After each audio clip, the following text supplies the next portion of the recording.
Colorado shocked the college football world in week 1, upsetting 17th-ranked TCU as a near 3-touchdown underdog. Now Coach Prime and his Buffaloes are favored against Nebraska in the home opener Saturday at noon Eastern. You won't believe the trend I've got for you here. Let's break down Colorado-Nebraska on Wager Talk TV. So the first thing we need to talk about for this matchup is the line swing.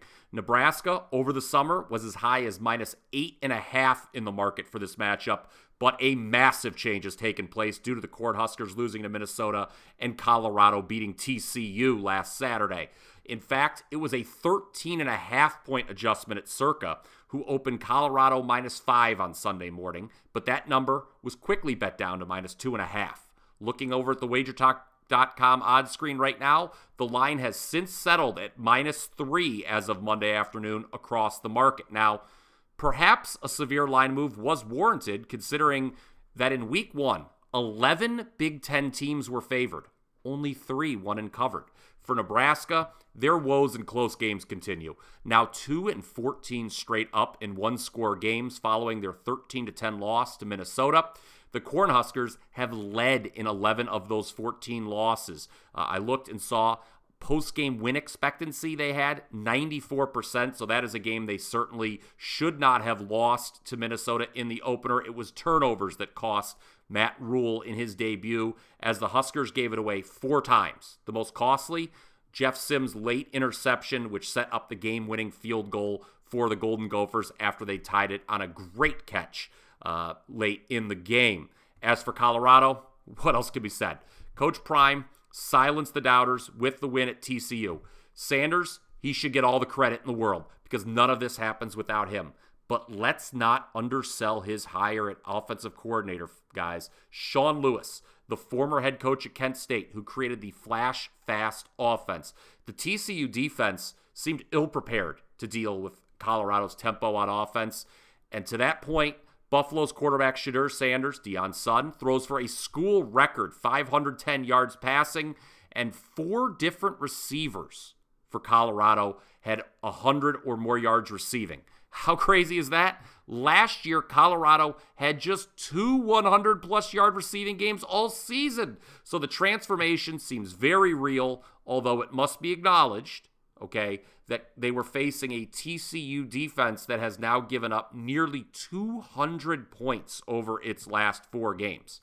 Heading into week 1, I did think Colorado's defense was going to be somewhat of a liability. Sure enough, they allow 42 points to an offense that didn't have much in the way of returning production. But the Nebraska offense certainly looked pretty anemic in week 1, so it remains to be seen if Coach Prime's defense will betray him here. What we do know is that Colorado is going to be looking to avoid a disturbing trend. According to Mark Lawrence's playbook, opening week underdogs of 20 points or more who were playing with revenge and won outright are 0-6 straight up and 1-4-1 against the number the following week. Only one of those 6 teams were favored, as the Buffaloes are here, and that was Southern Miss all the way back in 1989. They'd won the opening week at Florida State as a 22.5-point road dog, then promptly lost outright to Mississippi State the following week. So history not smiling on Coach Prime, but I'm sure he's going to use that as all the motivation in the world for his troops for this game, a matchup of former Big 12 foes that used to play the Friday after Thanksgiving every year. Now, here in 2023, to me, this one comes down to the Nebraska defense and whether or not they can slow down this fast-paced Colorado attack. It obviously seems unlikely the Cornhuskers can win in a shootout here. From a value perspective, there's no denying that Nebraska should be the play here. We're still looking at a double-digit swing in the number from the summer, and Colorado, guys, has not won a single game by more than 3 points in regulation since 2021. They won just 1 game all of last year. I'm going to say fade the hype train here and take the points. Who knows? Given Nebraska's history in close games, they could always lose by 2 and still cover with this current number. But my recommendation right now is to take the points, is to take the value with Nebraska. Let me know what you think in the comments section. Which team is going to cover in this marquee matchup? Are you buying into what you saw from Colorado in the opening week? Also, as a reminder, the NFL is back. Wager Talk, we want to celebrate with everybody. For a limited time, you can get 3 weeks of college football selections and 3 weeks of NFL selections for only $147. That breaks down to just $49 per week.